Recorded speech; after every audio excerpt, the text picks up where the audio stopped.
সংসারের দায়িত্বের পাশাপাশি স্বপ্নের শিখরে দাসপুরের এক নারীর অনুপ্রেরণার গল্প।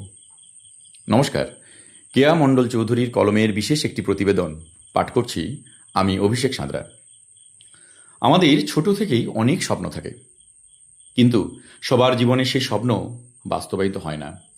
বিশেষ করে যদি সে একজন মেয়ে হয়, তাহলে তার জীবনটা যেন ছোটবেলা থেকেই একটা নির্দিষ্ট সুতোয় বাঁধা পড়ে যায়।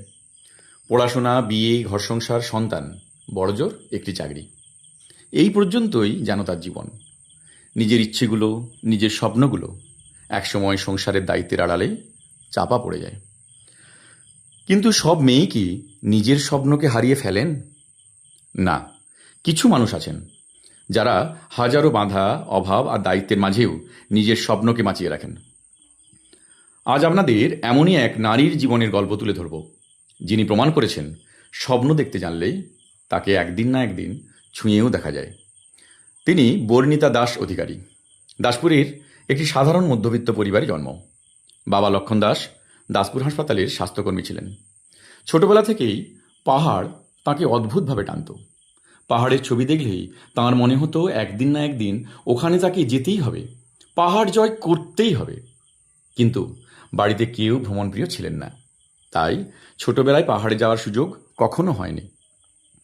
পড়াশোনা চলাকালীনই খুব অল্প বয়সে তার বিয়ে হয়ে যায় দাসপুরগঞ্জ লাগোয়া বলিহারপুরে। তারপর শুরু হয় জীবনের কঠিন বাস্তবের সাথে লড়াই। শ্বশুরবাড়ির পরিবেশ পরিস্থিতি খুব একটা সুখী ছিল না। স্বামীর আয়ও ছিল সীমিত।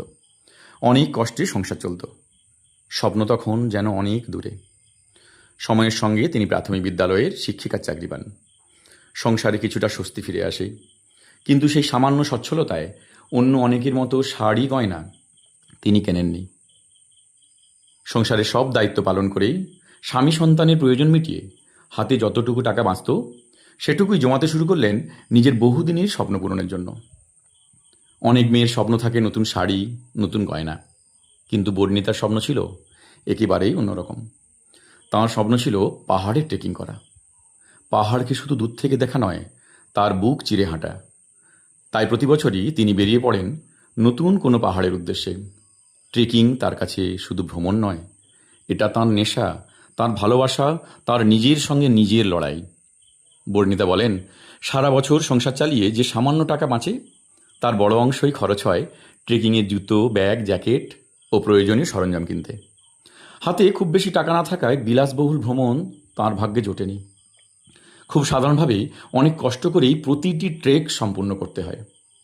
ট্রেকিংয়ের নানান অভিজ্ঞতা বলতে গিয়ে তিনি বলেন, এই পথ কখনো সহজ ছিল না। কোনো কোনো পাহাড়ের প্রায় 15,000 ফুট পর্যন্ত উঁচুতে উঠতে গিয়ে কখনো নাক দিয়ে রক্ত পড়েছে, কখনো অক্সিজেনের অভাবে অসুস্থ হয়ে পড়েছেন।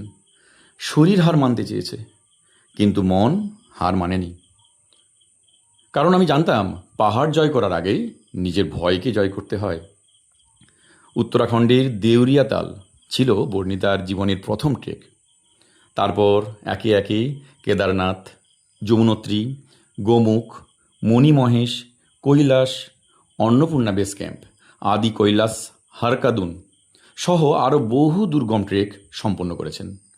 আজ তার ঝুলিতে রয়েছে 12 থেকে 14টি সফল ট্রেকের অভিজ্ঞতা। তার প্রতিটি ট্রেক যেন তার জীবন সংগ্রামের এক একটি অংশ। এই সাধারণ মেয়েটি আজ অসাধারণ এক অনুপ্রেরণা।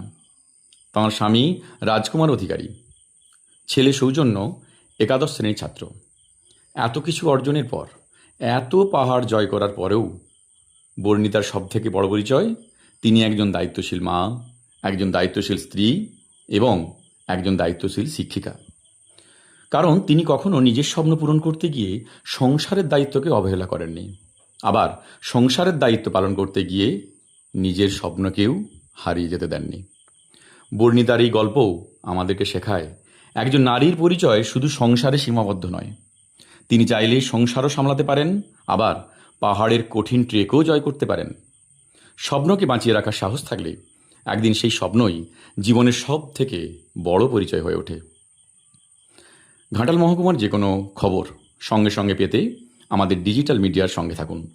সেই সঙ্গে www.ghatal.net চোখ রাখতে পারেন। আমাদের সঙ্গে যোগাযোগের নম্বর 9732738015 এবং 9933998177। নমস্কার।